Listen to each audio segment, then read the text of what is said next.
పవన్ కళ్యాణ్ అడ్డు పెట్టుకొని బీజేపీ చాలా స్ట్రాటజీస్ చేస్తోంది ఏపీలో. ఫ్యూచర్‌లో సీఎం అయ్యే అవకాశం కూడా బీజేపీ ద్వారా పవన్‌కి ఉంది అనే వార్తలు. అసలు ఎంత వాస్తవం ఇందులో? ఏ రాజకీయ పార్టీ అయినా ఏం కోరుకుంటుంది? విస్తరించాలి. ఎందుకు ఉండాలి? ఎందుకు విస్తరించాలి? ఎందుకు విస్తరించాలి? ఇప్పుడు ఒక రాజకీయ పార్టీ, నేషనల్ పార్టీ అయితే దేశం అంతా విస్తరించాలని కోరుకుంటుంది.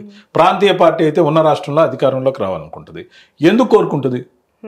అధికారంలో ఉండడం వల్ల పాలసీ మేకింగ్ బాడీగా ఉంటుంది కాబట్టి.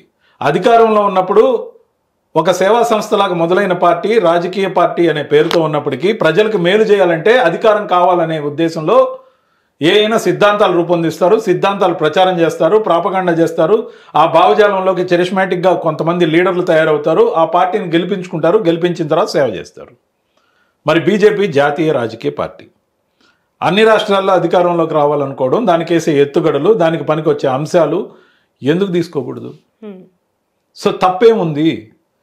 సో జగన్మోహన్ రెడ్డి గారైనా బీజేపీతో జాయిన్ అయి ఉండొచ్చు, కాలేదు. ఎవరితో అయినా జాయిన్ కావచ్చు పొత్తులో. అది పోస్ట్ పోల్ అలయన్స్ ఉండొచ్చు, ప్రీ పోల్ అలయన్స్ ఉండొచ్చు.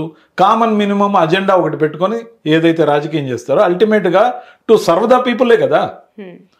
అది ఒక ఫ్యాక్టరీ కాదు, అది ఒక కంపెనీ కాదు, ఏ రాజకీయ పార్టీ అయినా.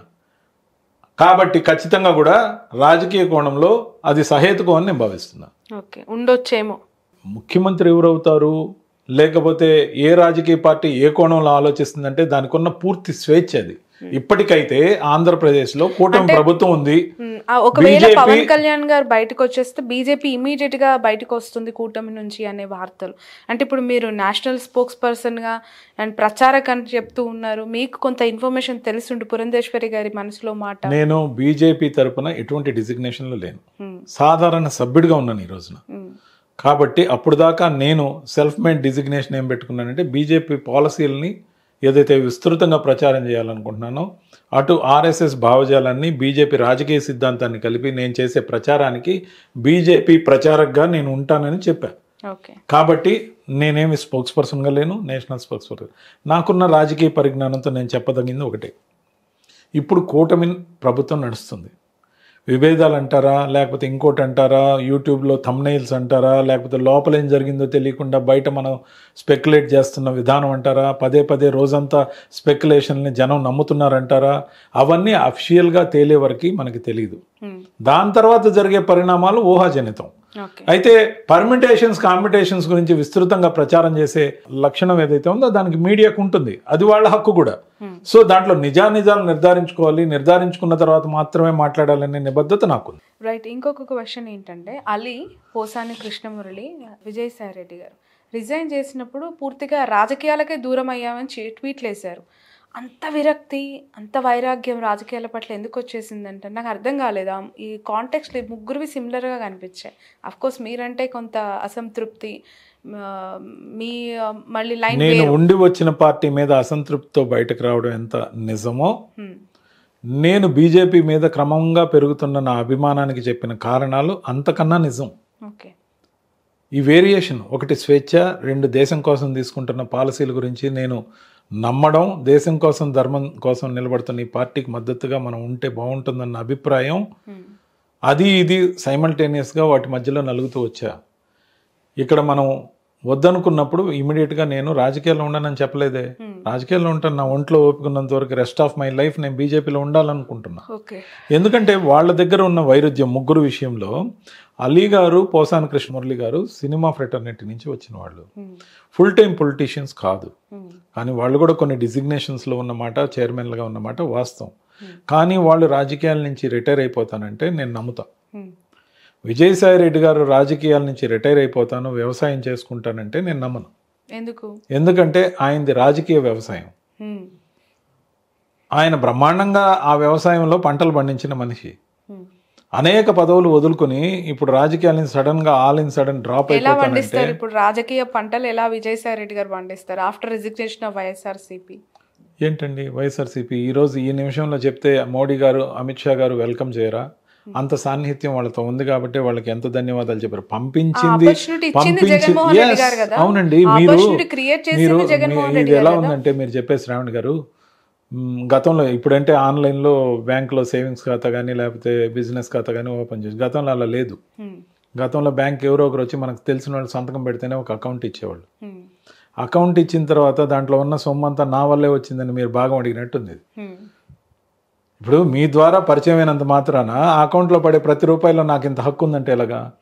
ఆయనకి ఆపర్చునిటీ ఇచ్చిన మాట వాస్తవం. ఆయనకు అర్హత ఉందని ఆపర్చునిటీ ఇచ్చి ఉండొచ్చు. ఆ తర్వాత ఆయన గ్రో అయిన తీరు చాలా మంది వెళ్ళారు కదా రాజ్యసభకి. రాజ్యసభకి విజయసాయి రెడ్డి గారు ఒక్కరే కాదు కదా వెళ్ళింది. ఎంతమందికి అంత పేరు వచ్చింది? విజయసాయి రెడ్డి గారి యొక్క సామర్థ్యం, పట్టుదల, తెలివితేటలు ఇవన్నీ కూడా క్లబ్ అయి ఉంటాయి కదా. మరి ఆయనకి మోడీ గారు, అమిత్ షా గారు ఎన్ని బాధ్యతలు పెట్టారో తెలుసా? కామర్స్ కమిటీ పంపించారు. ఈ విధంగా నాకు తెలిసిన మిత్రులు కొందరు అడగడం నాకు ఆశ్చర్యం అనిపించింది. ఎందుకంటే విజయసాయి రెడ్డి గారు అలా పంపించే పని ఎప్పుడైనా నాయకుడు, నెల్లూరు జిల్లా ఆయనకు బాగా సరే అందరం ఆంధ్రవాసులమేనండి మనం ముఖ్యంగా. నేననేది ఆంధ్రవాసులు అందరూ ఒకటేసారి అట్లా. ఇప్పుడు విజయసాయి రెడ్డి గారి ద్వారానే నేను వైఎస్ఆర్సీపీలోకి వచ్చా. ఎప్పుడైనా నాయకుడితో కలిసి కానీ తర్వాత కానీ జాయిన్ అయ్యేవాడు ఫాలోయర్. నేను వైఎస్ఆర్సీపీలోకి వచ్చేటప్పుడు విజయసాయి రెడ్డి గారు తెచ్చారు, కానీ నేను ఫాలో అయింది వైఎస్ జగన్మోహన్ రెడ్డి గారిని. ఒక వర్గంతో కానీ నేను ట్రావెల్ అయ్యింటే ఇంకా పదవులు పొందేవాడిని, లేదు ఎమ్మెల్సీ కూడా అయ్యేవాడిని. నేను జగన్మోహన్ రెడ్డి గారిని మాత్రమే నమ్ముకొని పనిచేశా. అక్కడే తేడా వచ్చింది. అంటే వీడు దేవుడికి డైరెక్ట్ కనెక్ట్ అవుతున్నాడు, అది ఎలా కుదురుద్ది అన్న ఫీలింగ్. నెక్స్ట్ విజయసాయి రెడ్డి గారి గురించి, ఆ వ్యాఖ్యల గురించి నేను నమ్మను. ఎందుకన్నానంటే, ఒక విలేకరి ప్రెస్ మీట్ అది రెసిగ్నేషన్ ఇచ్చినాక ఆయన అడగడం జరిగినప్పుడు ఆయన ఏం చెప్పాడు?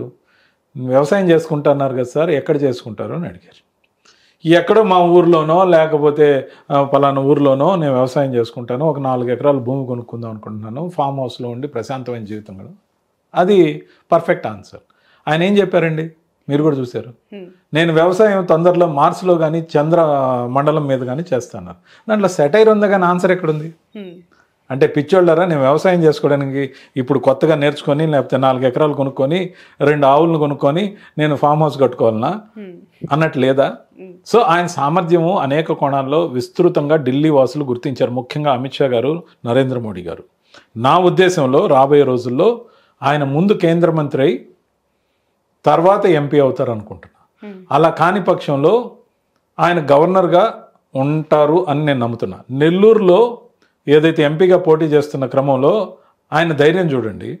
ఎంపీగా వైఎస్ఆర్సీపీ నుంచి పోటీ చేస్తున్నారు. ఇచ్చిన ఇంటర్వ్యూలో, బహుశా మీకు ఇచ్చిన ఇంటర్వ్యూలో కూడా చెప్పారేమో, నా డ్రీమ్ నేను గవర్నర్ అయ్యి రిటైర్ అవ్వాలనుకుంటున్నాను చెప్పారు. అలా ఏ పొలిటీషియన్ చెప్పడు, మనసులో ఉన్నది చెప్పేశాడు ఆయన. So he may become governor or central minister అని నా నమ్మకం. ఎందుకంటే కామర్స్ కమిటీ చైర్మన్ దగ్గర నుంచి లెజిస్లేషన్ దానికి సంబంధించిన దగ్గర నుంచి దాదాపు 18 పదవులు ఎట్ ఏ టైం ఉన్నాయి ఆయనకి. 18 పదవులు వదిలేసి అఫిషియల్గా వచ్చిన మర్యాదకు పూర్వకంగా ఉండే ఢిల్లీ క్వార్టర్స్ వదిలేసి ఆయన వస్తాడని అయితే నేను అనుకోవట్లేదు. అంటే బీజేపీకి ఒక రాజ్యసభ ఇస్తే దాని ఈక్వలెంట్ పొజిషన్ ఒక గవర్నరా? అట్లని తూకం వేయాల్సిన అవసరం లేదు. ఎప్పుడు ఎక్కడ ఎవరు ఉపయోగపడతారు అనుకున్న, ఇప్పుడు ప్రొఫెసర్ జయశంకర్ గారు ఉన్నారు, సో విదేశాంగ శాఖ మంత్రిగా ఉన్నాడు, ఆయన బ్యూరోక్రసీ నుంచి కదా వచ్చారు.